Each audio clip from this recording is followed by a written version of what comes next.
It's time to ditch the excuses. Get up, get out, and shut the f*** up.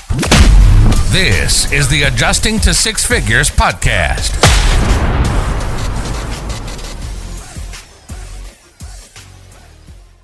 Hi, everybody. Welcome to the next episode of the AdjusterCast podcast. We got a guest in the house today, one of our Success Network members. We got Jeff McDowell. Did I say that right? Jeff McDowell. That's correct. All right. How you doing today, brother? Man, I'm doing good. How are you? I'm doing well, If you guys are just tuning into this podcast, this is a podcast we do. I started trying to do these every other podcast. We do one that is specific, no matter what, just on adjusting. We'll either go through some questions that are struggles that some of our independent adjusters or just claims adjusters members have been going through. But then that does occasionally get boring, and I like to talk to other people. And today we've got Jeff with us today. So, Jeff, I understand that you're relatively new. You're not brand spanking new, but you haven't been in for that long. Am I correct in that? I would say I'm still pretty new. The shine's still on. So I got my license in October of last year. Okay. And I've done one deployment. Ended up going to Michigan over Christmas. Left on December 18th. Got back around, I think it was January 10th. Okay. So you had about a month. You had about a month deployment. About a month up there. Yeah. Okay. What type of work were you doing? It was a wind event. Wind event. Okay. All yeah. right. So a lot of wind damage. I saw some below deductible losses, and I saw some one loss I did. Actually, the first inspection I went on turned out to be about a $92,000 claim. Go figure. Yeah. So that was your first actual inspection at all, and that was it happened to be 92,000, almost 100. Couldn't make it to 100, man. Come on, dog. Man, we tried. But wait a minute, dang. So wait, let me get this timeline right. So you got licensed in October. But you got deployed in December. So you had a two month turnaround from license to deployment. Is that right? Yeah. So I got my license. I'm in Alabama, and I got my Alabama license October 12th, I believe it was. And it was after all the tornadoes and stuff came through Kentucky. Man, I just started calling firms. And it was on a Friday, like it was December 17th on that Friday. I called one of the firms and I said, hey, look, I know stuff's going on and I'm available if you guys need me.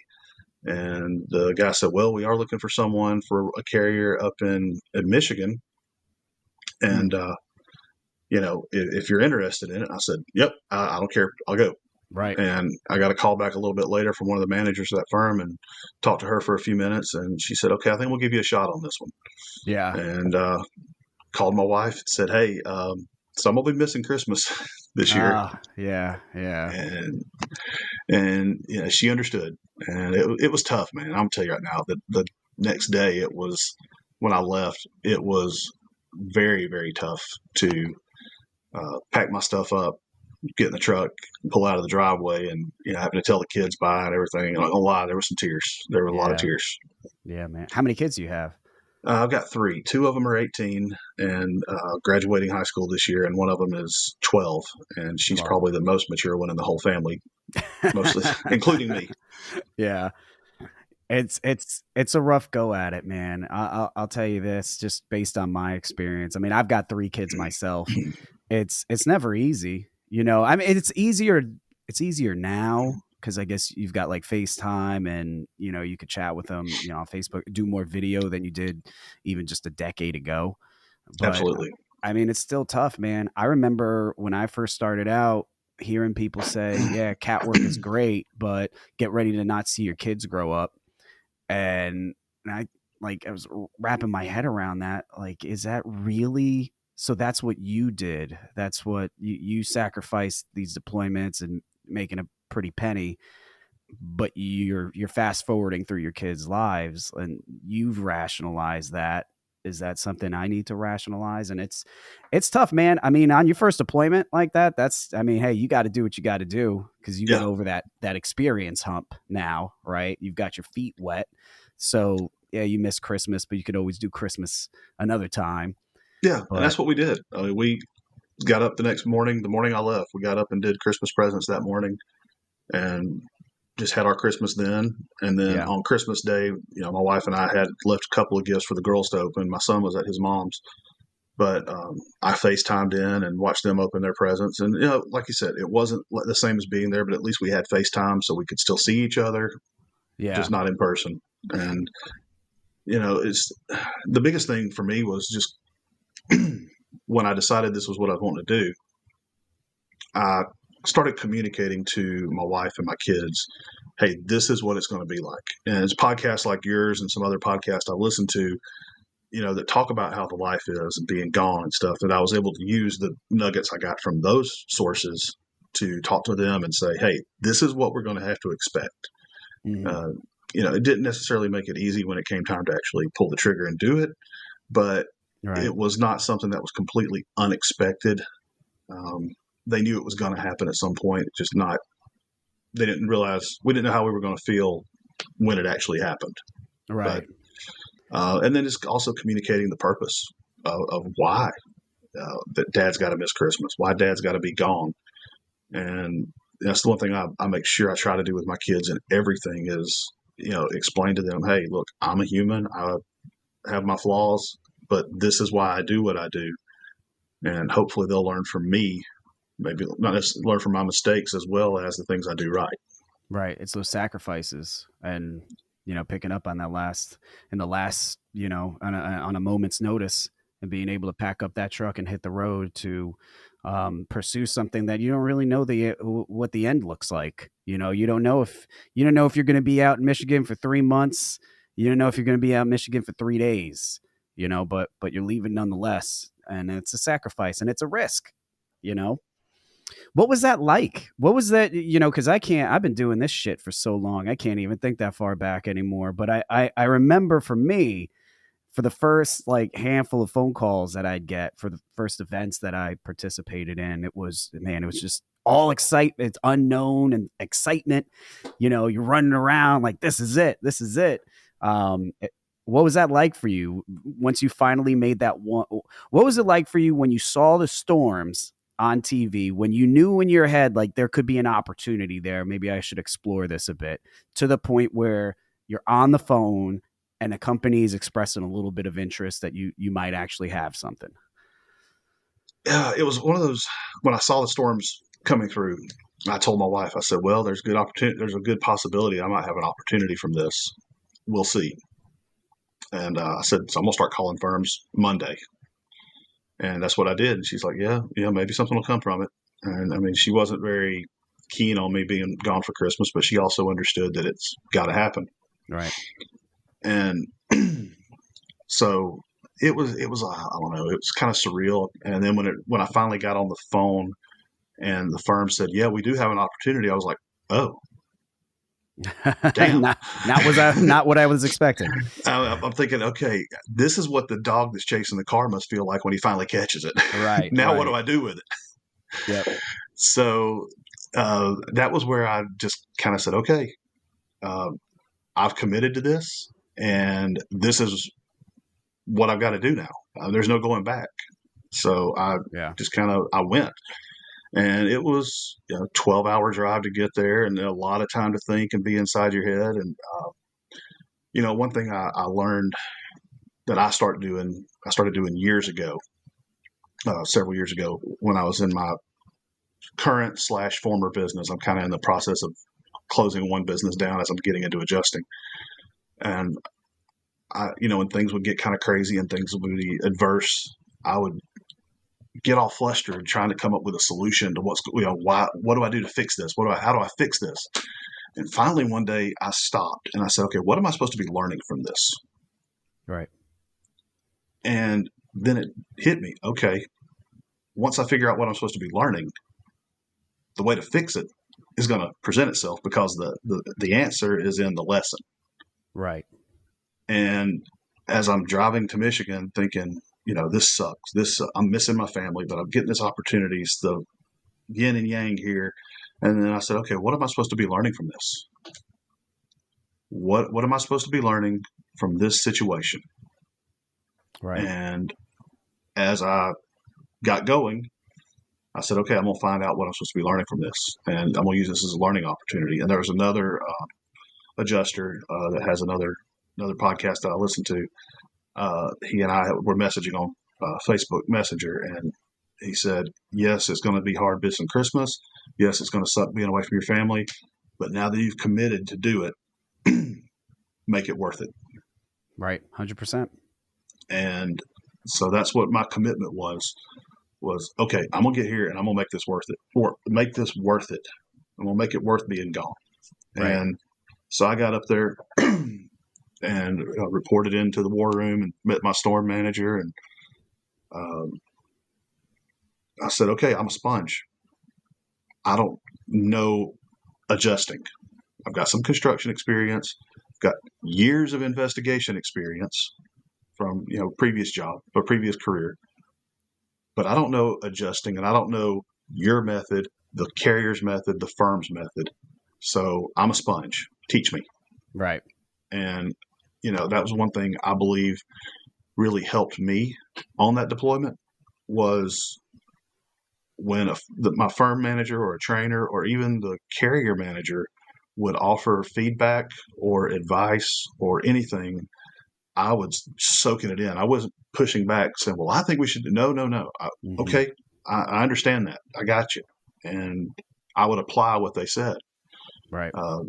The biggest frustration I had was coming from an industry where I've been doing what I have been doing for over 20 years, and I'm good at it.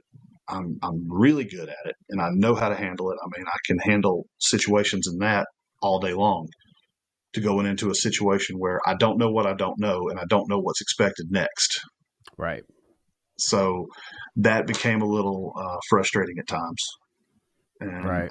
I had some good managers that would pull me aside and say, hey, man, we know you're new. We understand you're learning. Don't put too much pressure on yourself right now. Right. One of the best things you could possibly do, especially if you're new, is just showing to the companies that you're working with, showing to the clients that you have that you are open to learning. One of the most difficult things to deal with, even for me, if I have to work at times when I've had to work with other adjusters, especially the ones that have been doing this for 20, 30 years, is just that they're set in their ways. They're not open to learning. They're not open to adapting. And everybody does things differently. Every business is ran differently. Every agreement between an IA firm and an insurance carrier is different. It is not one, even in the trainings that I do, I try as much as possible to preface that this is a general framework. It's, if you're lucky, you'll find a relationship with a IA company and everything is just meets this general framework and you don't have to do any sort of adapting, but odds are you're not. There's going to be, out of 10, you'll be lucky if you can get 1 out of 10 companies that you're working with and they just do things the way that you like to do them. That's fantastic. But the other 9, probably not. Being out there and being willing to be a sponge and adapt and do things that the way that they want to do. I mean, that's how you're going to create a long lasting relationship with one of these companies, because they know that you're not going to give them any bullshit. You're not going to try to rework their business model because, this is not how they did it at your prior career. And it's just a headache. And especially in a storm situation, man, nobody wants to deal with the bullshit of all that. To think that a new person's going to come in and change the way somebody's been doing it for years because you've got some new enlightened philosophy, that's bullcrap. That's not the way to do it. This episode of the Adjusting to Six Figures podcast has been brought to you by Adjuster University. If you've ever been in a car accident or a major medical procedure, then you've probably encountered a claims adjuster before, but probably never thought much of it. I know I didn't, until I found out that there was a little bit more to the job of a claims adjuster than what met my eye. Now, while there's claims adjusters that are salaried by the insurance carriers, those insurance carriers are also supported by a team of freelancers. These freelancers act as independent contractors that help the insurance carrier facilitate their claims to keep their customers happy. These freelancers are called independent adjusters. Independent adjusters don't work for the insurance carriers, they work for themselves. That means they get to set their own schedule and decide what type of work they want to do. Best of all, independent adjusters, especially the ones that are interested in traveling across the country, can earn over $250,000 a year as an independent insurance adjuster. This is not network marketing. This is not an affiliate program. There's no pyramid involved. This is just a super niche industry that few people actually know about. And this is not a get-rich-quick scheme. This is a get-rich over a long period of time combined with hard work and commitment. If you're looking for some easy way to make 6 figures a year or even over $250,000 a year without having to do much work or put in much effort, then this definitely isn't for you. But if you feel like you're a hard worker and you can get started running your own small business as an independent insurance adjuster, then this is the program for you. If this sounds like something that you're ready to commit to or even just learn a little bit more about, then head over to adjuster-university.com/get started to sign up to our next introductory class. Once again, that is adjuster-university.com/get started and sign up to a free introductory class so that you can learn more about this niche industry called independent insurance adjusting. The way I look at training, because I've been a trainer, and I come from the private security and investigations world. Okay. So I had I'll sidebar for a second. So I had a security business that I started in 2010. And I'd managed security companies before, been a security director before that, was military police in the Army. Oh, wow. And so, did investigations. And so that's my background. And I started this company in 2010 with 2 employees in my living room. Wow. And at one, and then in 2014, I really started hitting a growth spurt because I wrote out a vision for my business of where I wanted to see it in 5 years. And man, we were busting it. Our growth chart looked like a hockey stick. Nice. I mean, it was like boom, boom. We went, Birmingham Business Journal had us on their Fast Track 30 for 3 years in a row. At one point, we were the 3rd fastest growing company in Birmingham. Really? Wow. Yeah. I mean, we went from 2 employees at our start to over close to 500 employees at the peak. And then there's this little thing called the Rona. Yeah. And I literally lost about 90% of my business in one night. Really? Because all the stores, all the brick and mortar establishments that I'm sure you had personnel at. A lot of it was open to the public that ended up closing. And we did, one of our big areas was large events, sporting events, festivals, concerts. Oh, wow. Private parties, things like that. So we would, a lot of our staff, a lot of our employees that we had were temporary or seasonal part-timers that only worked for us on the side. They were all W-2s employees, but they were still, not full-time. And I mean, I literally had to lay everyone off one day. And,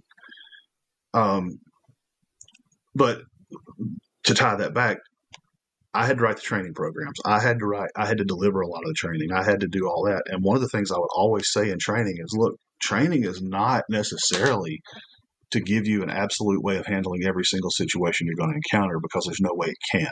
What training's supposed to do is to provide you with principles to apply when you're faced with a scenario. Because the situation is going to change and circumstances are going to change, but the principles are the same. Principles stay the same no matter what. Right. And, 2 + 2 is going to be 4 all the time. So we know that, in the adjusting world, we know that, okay, there's a claims process. Every firm may do it differently, but the end goal is going to be the same, to indemnify the insured. Right. Okay. How we get there is going to vary based on the carrier. But if we know that every step of that process, no matter what carrier it is to move us closer to that goal, then we're applying those principles. Right.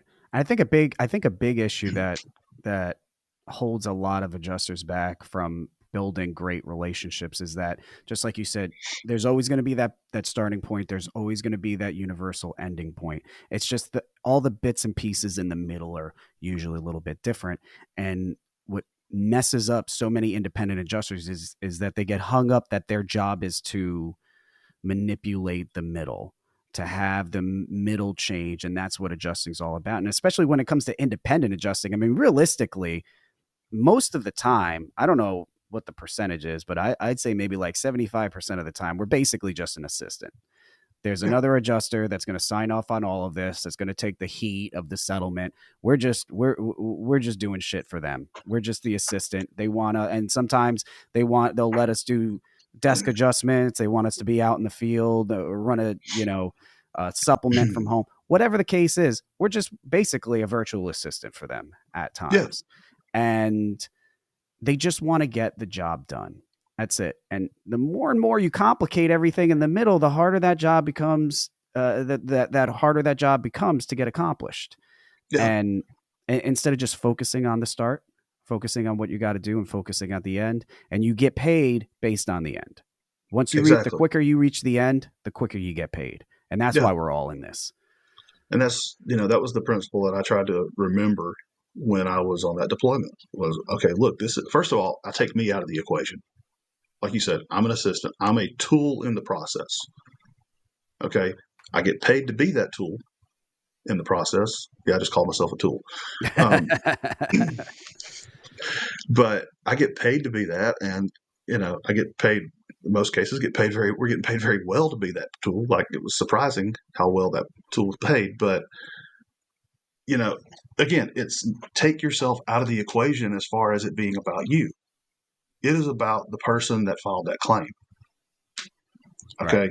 That's what I see stuff on Facebook. I see stuff in forums and groups and stuff. And I'm thinking to myself, guys, I know I'm new and I know I'm not jaded yet, maybe, but we forget there are real people that are waiting for us to do our job so that they can get on with their lives. Right. And try to put some pieces back together. And it may be a small piece. It may be a huge total loss piece. But whatever it is, they're waiting on us to get our job done to get their lives back together. And I think sometimes we get hung up on how much we're getting paid and, close this, get this done so we can get paid. And it's like, guys, yeah, we're here to make money and we're going to do that. But the scorecard is how well we're able to take care of these people. Right. And I know it maybe sound kind of utopic a little bit, but I think if we can apply that principle, then everything else is going to take care of itself. Right. There's a trickle down effect to it. And I'll say this because this is a phrase that is thrown. This is a phrase that's thrown around a lot, and it has been thrown at me too. So a lot of you don't want to turn and burn adjuster. Right. And people say turn and burn adjuster. The idea is that that's an adjuster that doesn't care about the policyholder so much. They're just in there to take assignments, send them back in, get paid, and then move on to the next state, move on to the next deployment, what have you. It's not about quality. It is solely about quantity. And part of my whole message is to really be a successful adjuster and to hit those high levels. You got to be able to turn and burn. That's what, back when I was younger, I worked in restaurants. You wanted to turn and burn tables. You wanted to get them. That doesn't mean you're going to treat them like shit. That just means you're not going to sit on them and let them sit there for a long period of time. Because ultimately, you want to get them out of that table. You want to get them out of the restaurant. You want to get their food on the table. You want to get the food off the table. They want a dessert. You get the dessert on the table. You get the dessert off the table. Get them out. That's it. So you can turn and burn these tables. And so a lot of my message is a very similar thing. You want to get this claim done. The claim's not going to get done if you underpay them. It's going to come right freaking back to you. The claim's not going to get done if you sit around for 5 days after getting a supplement request in because you're busy doing other things. You need to turn these things out. And the whatever the saying is, an ounce of prevention is a pound of cure. Pound of cure, yeah. Right. Start off train yourself well in the very beginning. Understand how to identify property damage, how to write up a fair estimate, and how to create a well-communicated report so that when it goes up to that desk adjuster, the desk adjuster has a complete understanding of what it should be. They trust just based on, and this is a crazy thing, I've noticed desk adjusters will trust your repair opinion and trust your estimate on the sole literacy of your report. They'll understand Absolutely. that you are obviously smart, because smart people won't write well. And because you are smart, you must know what you're talking about in terms of your actual estimate. I've had estimates that I've sent up, and I've admittedly sent it up and I thought, I hope this makes sense. You're dealing with, unique situations that you've never had to repair yourself or never had to get a quote for, and you're just throwing money at it, hoping that, you don't have to deal with a supplement when it comes, and you throw it up there. And then you have a desk adjuster on the phone saying, yeah, everything looks good. Well-written report. I'm going to issue payment. And you're like, okay, I don't know how you fit. Cool. Yeah. So let's roll. Yeah, it's, you have to have, you have to be focused on the policyholder, while also keeping in mind that you're paid based on your efficiency. If it takes you all freaking day to write up that $300 claim, then there's a problem there. You need to dip into that turn and burn book and figure out how you can get through that claim in less amount of time. What are you doing to take so freaking long to put this thing together? How well did you do on your first deployment out there? Let me ask you this. How much training did you have, if anything at all, before you went out on your first deployment? And what did it look like once you were actually in there? You got, I would imagine, that $95,000 loss that you went into completely put a monkey wrench in everything. The extent of my training was my Adjuster Pro courses. I did go to a 1-week class out in Dallas that Crawford did, their new adjuster kickoff class, which was actually a pretty good class. I was able to learn a lot of things, pick up nuggets that I didn't have. It was a lot of stuff I'd already heard, but sometimes when you hear it presented in a discussion, it triggers something that helps you retain it better. Right. I did my Big Red certification for property. So that was who the deployment was through. And then the other training I had was honestly your channel and Matt's channel, Adjuster TV. And, listening to y'all's podcast, everything Jason Heenan's put out there. I listen to every one of his stuff. Oh, yeah. And then a few of the others out there. So, by the time I got on that deployment, I still hadn't been formally trained in a lot of things. But I felt like I knew enough about the expectations to know kind of what I was going into. And more than anything, I understood the language. Mm-hmm. I understood the language that was being spoken about, policy stuff, and understood about, different, because every industry has its own jargon. Right. So I understood the industry lingo, the industry jargon. So that's one thing that helped was, listening to the podcast, and also understanding that, there was things that I was experiencing, emotions I was feeling, being away from home for the first time, things like that you don't get in a formal training, but by listening to the podcast and understanding, hey, you know what? I'm not the first person that's felt this way. Right. And, these guys that are where I want to be one day in this industry have been there too, and they made it through it, and so I can too. So as far as training goes beforehand, that was kind of my informal training. I had some Xactimate experience several years ago. I don't even remember what version it was because it's so long ago. It was like back in 2015, 2016, 2014. I think it was still 28. I think it may have been. 28. So, but I had it from the contractor side because I was part owner of a roofing and construction business. Okay. So I had done some in Xactimate, but again, I had some amazing trainers on this storm, and it was a small storm, so I didn't get a lot of claim volume. Fortunately, it was a good deployment because in that regard that I was paid on hourly. Okay. And I know that's kind of a here or there on the hourly thing. That's not something I want to do. That hourly, baby. Brother, I want to. It was an hourly W-2 thing, but in my situation, being my first deployment, Right. not knowing anything and knowing I was going to be slow. Honestly, it was probably the best situation I could have been in. Yeah. Because I still made enough to make it worth being gone. Right. Basically, I mean, it was a paid apprenticeship. Yeah. And Yeah, I always talk shit about getting paid hourly, and you probably won't catch me. I mean, I'll still do time and expense, and I'll still bill hourly. So who am I? But a lot of these deployments that go on with hourly rates, I generally won't do that now because those hourly rates are just way too low. But if you're in the position that you were in, you have a clean slate. You have no deployments, no claims experience whatsoever. I advocate work for free just to get that. First of all, now you can truthfully say that you worked for an adjusting company. Now you can truthfully say you've worked for an insurance company, and this is at least one of each. And this is just what you now can put on your resume, right? Your number one piece of marketing material. Now you can truthfully put that on there. But also, most of all, and this is just like you listening to the podcasts, this is just like you going to the Crawford thing in Texas or whatever else in-person thing you might have done.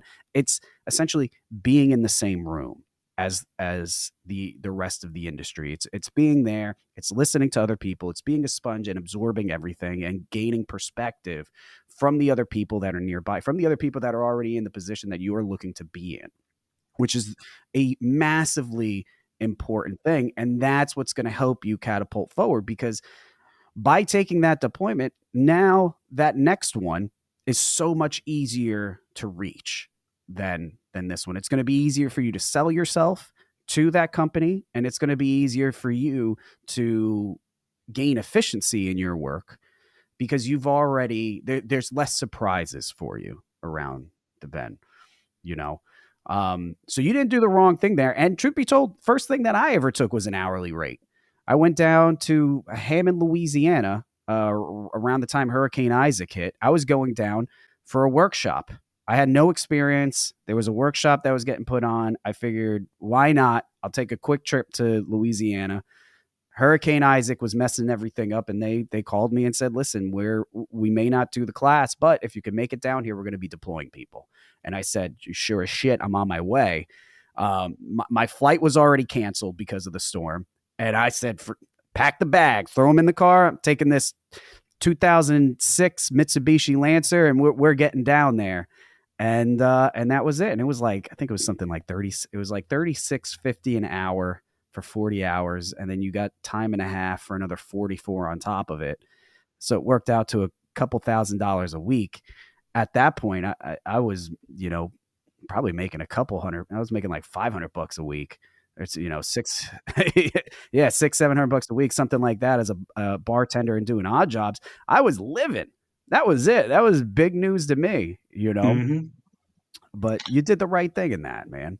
Yeah. I mean, and like I said, it's one of those things where, I mean, I've heard you say it. I've heard Matt say it. I've heard Jason say it. I've heard Alan Olson, I listen to his podcast too. All these guys say it's the same theme across the board. When you get that call, the answer is yes. Mm-hmm. Especially when you're new. Yeah, that's your chance. It's not about, well, does it do this? No. Yes, I'll go. That's it. How quick were you out the door? So I got the call on Friday afternoon at 4:30 p.m. Okay. And I left my house Saturday around noon. Oof. So you less than 24 hours you were out. And I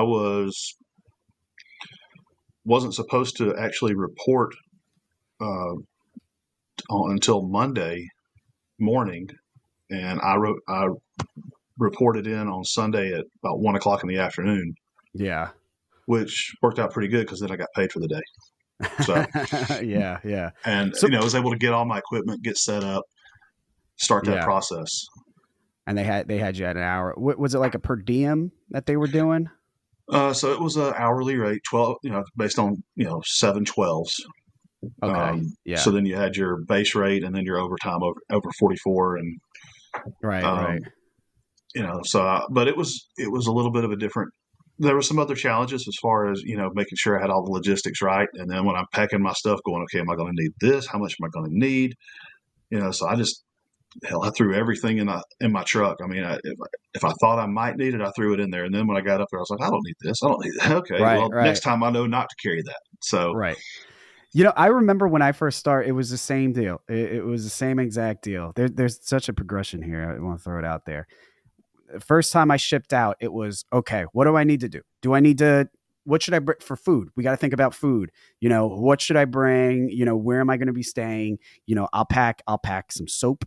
I'll pack some plates. I'll get all that done. How much clothes should I bring? And it was like 8 solid hours of preparation just to make sure that you have everything in place for you.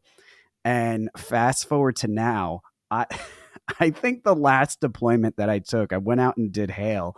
I packed a couple shirts and a couple pairs of pants, and that was it. I rented a car after I took a plane, rented a car once I got down there, picked up a ladder from Home Depot. I had a couple, my laser measurer and clipboard and, my your tool belt basics. stuff. Yeah, my tool belt stuff. That was and even that, I knew I wasn't doing daily claims, so I just brought what I needed for roofs, put it in a backpack, and that was it. I put everything in a backpack, just right over my shoulder, and boom, that's it. Figure everything else out when I get there. It's far less fun doing deployments now with that, but man, I remember it was just, and those beginning deployments, those first ones, man, when those storms hit, and you're like, this is it. This is it. You see the dollar signs coming from the sky. Yeah, I'm headed to NACA next week. You are? Okay. Yeah. Awesome. Already got some interviews set up through the app they have, and going to be interviewing some firms out there and trying to meet some folks and get some education. But I got a friend in Dallas. I'm going to go to Dallas, leave my truck there with all my stuff in it. Yeah. And make sure I let every firm I interview with know, hey, my stuff's in Dallas. I can go wherever you need me from there. Yeah. Yeah. Let me hit you with this. I was hoping to go to NACA this year, but I'm not going to be able to go. I've got my schedule here is too jam packed. Matt Allen was trying to get me out there, and I was really considering it. It's been a few years since I went out to NACA. And the last time that I went there, I'll throw this little nugget out there for you and anybody else listening. Interviews are great. Definitely want those interviews, especially, you get that one-on-one time. I did a little bit of the last time I went, there was no app, right? I don't even know how you were supposed to get interviews. I think you had to call and set it up with them. But what I did, I thought this would work. So they have the expo, right? With all the firms set up, they've got their booths, and you put yourself in the shoes of the poor people who have to sit at that table for hours and hours and hours. Yep. And handing out swag and, going through, well, our company has been here, going through the whole thing. It's not a very memorable experience. So, I always try to say, well, if I can help turn that unremarkable experience into something memorable, they'll remember me. So the last time I was there, I had a big book bag, and I filled it up with chips, a couple soft drinks, and beer. And I had my business cards, and I went over to the tables, and I came over and I said, looks like you guys are tired. And then I'd open up my book bag, show them what I got, hand them a few things, and you see that the eyes would light up, and then share a couple words, hit them with a business card, and that you just completely blow the wall apart. The nerve wall that most of those people will have, and having to go through the same spiel. And now you just showed up and you're giving them, value basically. And then they're a bit more interested in you, and they're going to get tons. And I'll say this is about resumes. This is about everything. These IA companies, there's no shortage of people that are applying to them. Some companies they'll have smaller companies that less people are aware of. They're going to have a little bit more difficulty filling up rosters in particular areas, but there's no shortage of adjusters that are looking for opportunities there. But the big problem comes when they don't realize that they need to find a way to stand out. You don't stand out by having a boring ass resume. You don't stand out by just applying to the roster and then not doing anything after that, never making that phone call, never following up with emails, nothing like that. So always be thinking about what you can do to stand out from the crowd, what you can do to leave that memorable moment for that potential customer of yours. And at that moment, for me, it was giving them beer. It was cheap beer. Don't get me wrong. It was Coors Light. I was on a budget, but it was showing up and handing that out. I'll tell you what, they're going to, over those few days that NAC is going to go on, if you try that out, there's going to be very few people that somebody at XYZ Claim Service is going to remember from standing around at that expo for 8 or however many hours they got to stand there. There's going to be very few people that they remember. Be the guy or be the gal that comes by with chips and drinks. They're going to remember you. That's it. And they're going to put in a good word for you, most likely. and you get drunk in the process. So it's a win for everyone. Yeah. Yeah. Well, I can't do beer. I can't do carbonation because of the surgery I had, but yeah. Oh, what happened? So 2 years ago, I was 410 pounds. Wow. Yeah. So I had gastric sleeve surgery February 25th of 2020. Okay. Ironically, on Fat Tuesday, I had weight loss surgery. That's amazing. Great. So, but I've lost about 200 pounds since then. So that's another reason why, kind of was like when after COVID did what it did to my business and we tried to keep it going and get things going back, and nobody wants to come back to work anymore. And I'm working twice as many hours as I was, but having to cut my own pay to cover overhead. And I told my wife, I said, I got to find, if it's up to me, I can do this. But when I'm having to rely on other people's work ethic to support our family, this isn't going to work. Right. And I was talking to a friend who I knew from the construction days, and he's doing independent adjusting now. And I said, okay, tell me about this, because now I'm not too fat to get on the roof. Right. And we talked a lot about it. And I said, okay, so it's kind of, investigations, which I've got experience at, construction, right. I've got some experience doing. Customer service, which is something I preach in my security business, because the first thing I tell everybody in our first training is, the general manager of one of our clients could walk out into the public space and nobody's going to know who he is. But the minute you step out wearing your uniform, everybody knows you represent that customer. Right. So that's the mindset I take with adjusting. Okay, I show up, I'm the visible representation of that client. Right. So customer service is something I'm, already had. Okay, so now it's just learning new principles and applying them. I can do that. So that was what got me going down that path. But yeah, I like the idea of taking, some refreshments to some of these tables. Give it a shot. And hey, if you can't do beer, that's fine. Just hey, you can get a bag full of miniatures. Here's vodka, bourbon. That's what I was gonna say. Listen, I did it the 6-figure style. Go 7 figures, baby. Just start mixing up old fashions at each table. Bro, now you're talking my language now.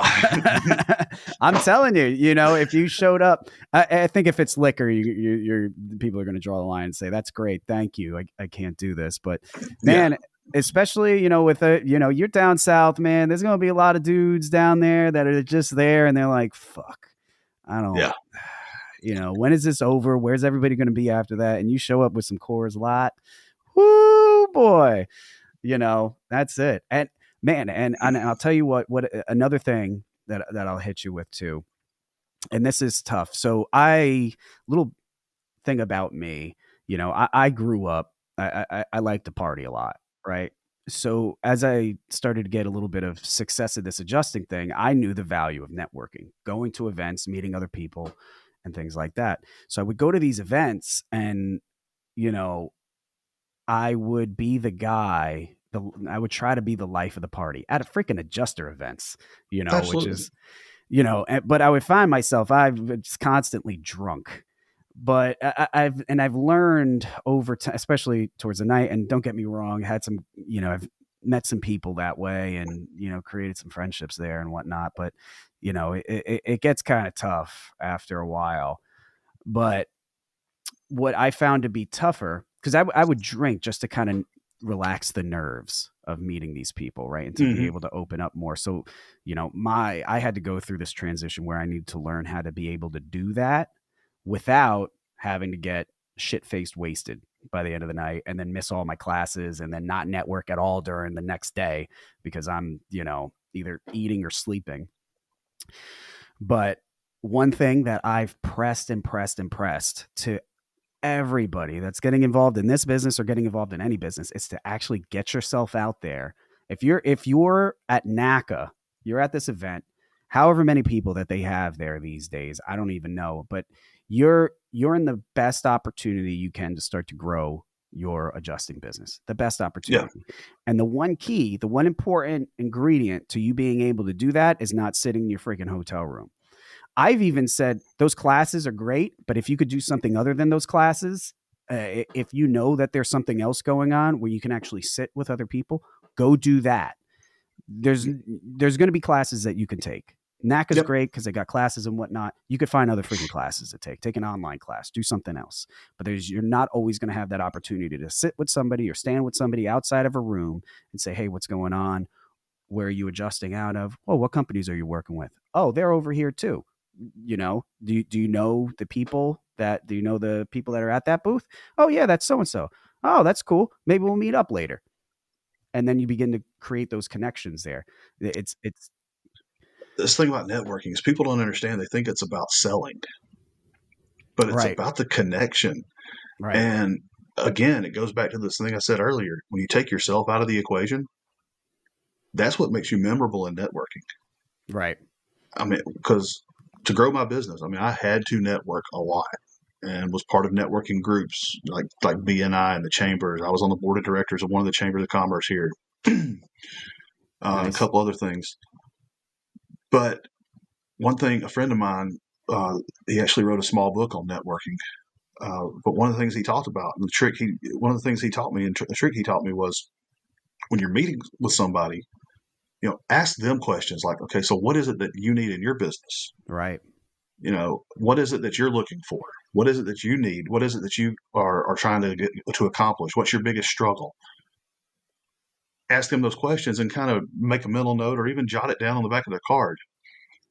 And then he said, but here's where the win comes in.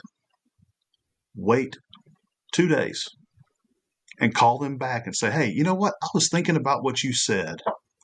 And I think I know somebody that can help you with that. Right. And that's when you got them. Now you got the personal connection.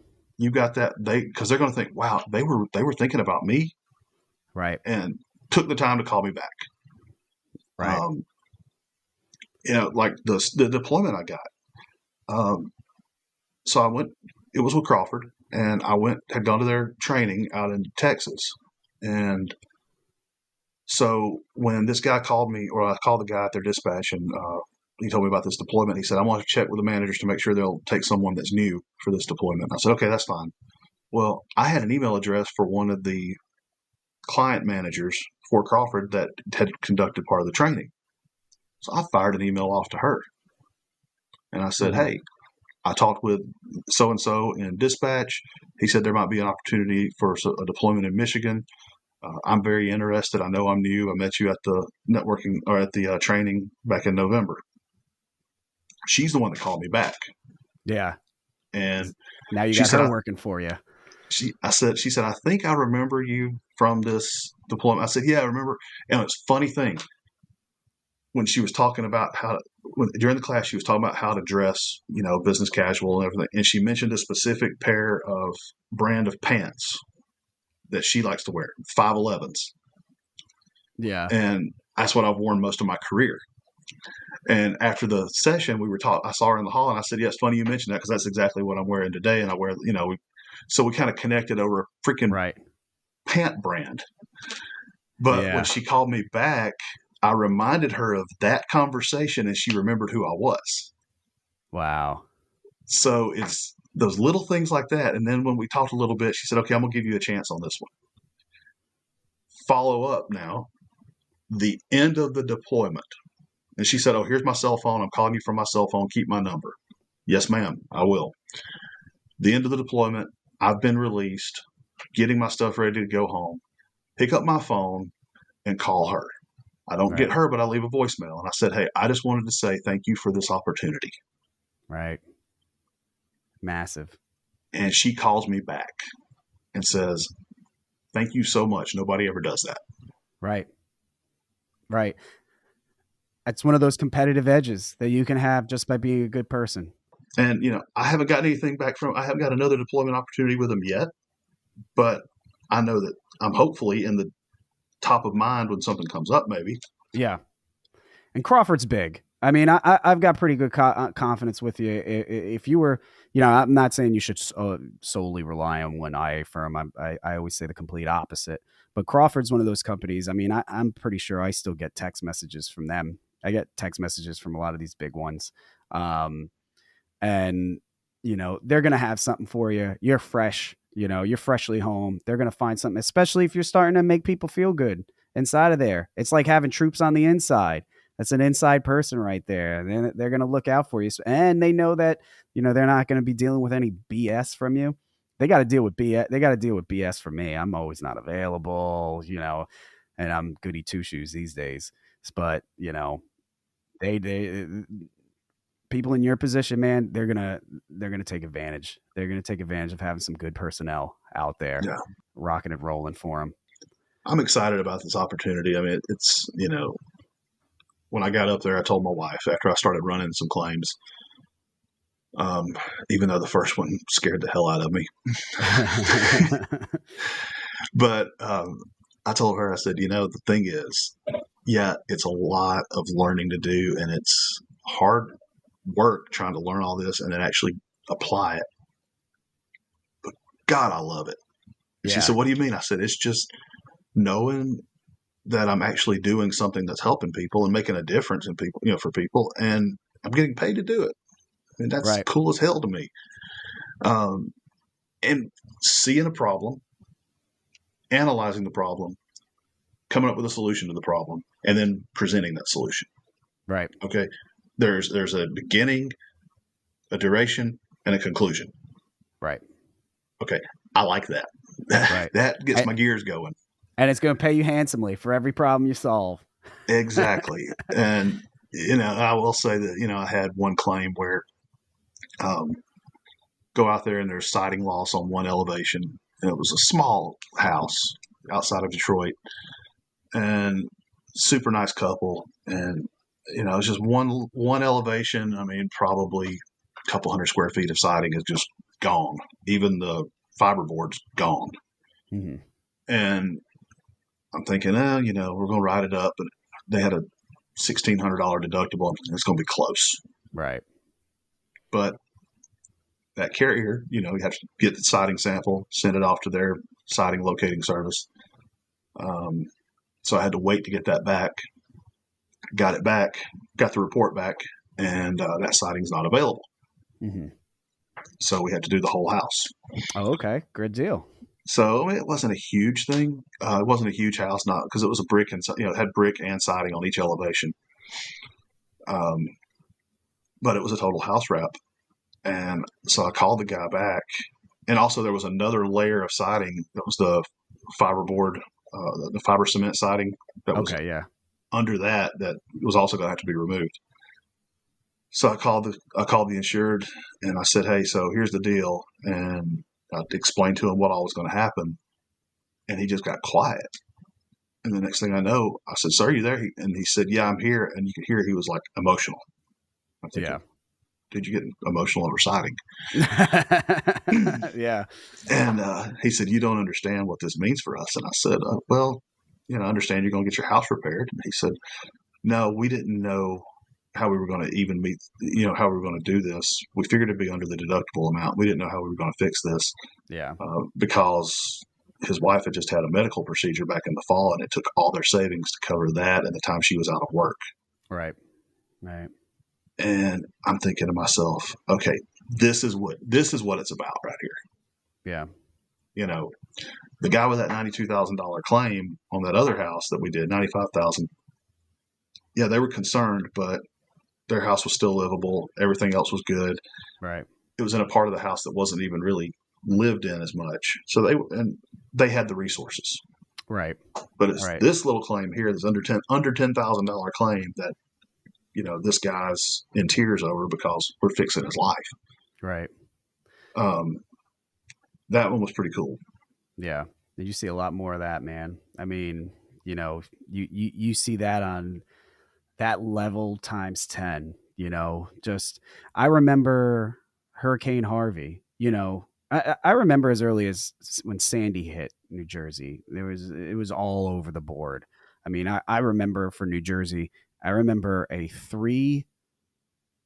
remember this lady, who was very, very emotional. There's probably some form of mental illness going on.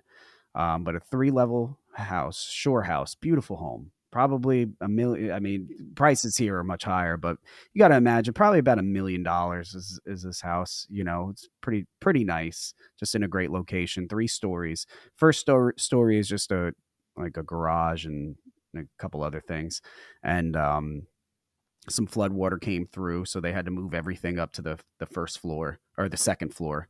And so things are a little bit more cramped, and they don't have their garage. And I just remember, the woman crying, distraught over just having, honestly, such little damage on there, so little. And I still remember it to this day because she had very chappy lips. And I remember just staring off at her lips as she started to cry because this has upended her entire life. And I was trying my hardest to sympathize. Meanwhile, there's houses that have been wiped away. And then the contrast of that, I remember during Hurricane Harvey, this was Harvey was the first major. I went down to South Texas for it, and for part of it. And it was, I believe it hit land as a Category 5. I mean, it just, God's finger just wiped the earth right there. And I remember being at one house, and I showed up, and there was no house there. And there were just a couple people sitting around on lawn chairs. And I said, hey, well, this is going to be pretty easy. That's, so the house is gone. You demoed it. You demolished the house. And they're like, oh no, that's the house. And they pointed next door, and the house had floated and about, I don't know what it was, 50 to 100 feet into the neighbor's house. So it was just like knocked into the neighbor's house. And I was there for wind damage. And so now I'm looking at it. Well, the roof is also tore off. So then the water got in, and I'm just like, oh my gosh, like, what is happening here? I gotta deal with this mess. And they're cool as a cucumber. That was their primary residence. They were like, I think the husband said we asked for it. And, they were just like, whatever you could do, and I'm like, thanks for making this easy for me, cause I'm having a rough freaking day. Thank you for not adding to it, but wow. Yeah, so I mean, you go from the one where the guy's in tears over the siding and just grateful for that. And then, of course, I had the one that, the guy's calling, raising hell because we're not out there inspecting yet because his roof is tore up. He needs a whole new roof, and there's damage inside his house, and got to get that replay. And then you get out there, and there's 3 shingles missing and a little water stain in one room. And it's like, dude, seriously? Right. Yes, sir. Yes, sir. That's normally what it is. I can't tell you how many times that's happened. Oh, God. It's like the most vocal ones are the ones that are the smallest thing. Yeah, rush inspection and get out there. And the quiet ones are, you get out there, they got a tree through their house. It's crazy. It is, I saw the spectrum. Now I'm just going to have to add to that as I get more claims, I know. But I'm looking forward to it. You're going to get it, man. You're going to get it, brother. Well, if we get lucky enough, and there's some IA firms listening, how can they find you online? You got a LinkedIn or anything like that? You want to drop your email? How can people get a hold of you? Jeff McDowell on LinkedIn. Let's see. You can email me at jeff.mcdowell@att.net. And you're based out of Birmingham, right? Based out of Birmingham, Alabama, but I can travel anywhere. I've got licenses in multiple states now. Are you looking to do daily claims at all, or are you just focusing on cat? Honestly, whatever I can get at this point. Okay. I've been doing since I've been back home. I've been running some scope only stuff, just honestly to keep my mind in the game, Right. and to get those reps, because I believe that the more reps you get, the more proficient you get, and it becomes muscle memory at this point. And I'll see more things out there. I may not be the one making the coverage call, but I'm able to get out there and I see more things by doing that. So yeah, the coverage call ain't what it might, sound like it is. I freaking hate it. I would rather never make a coverage call. I don't have to write up the exactimate on it. All I do is scope it. And, when I'm doing that, I'm thinking, okay, what information do I need to get, what I need for me to do the estimate? So that's how I try to scope it. Right. 100%. Well, man, I hope you get plenty. I hope you get at least a little bit of work after this podcast, because if there's one thing that I've gathered at this point, man, is that you're willing to learn, you're open to learning, you're open to adapting, and you're willing to get the job done and drop what needs to get dropped in order for you to reach that endpoint, man. We need more people like you out there. This is it's a career thing, it's not just for fun. So it's not a hobby. So you got to make it a priority. Yeah. Yeah. Jeff, it was fantastic having you. Guys, if you're listening, make sure you're a member. Just like Jeff, Claims Adjuster Success Network, jump on there. Go find Jeff on LinkedIn. Find him on Facebook. Send him some smoke signals. And Jeff, I'll catch you on the next one, brother. Hey, man. Appreciate you, Jeremy. Yeah, you got it.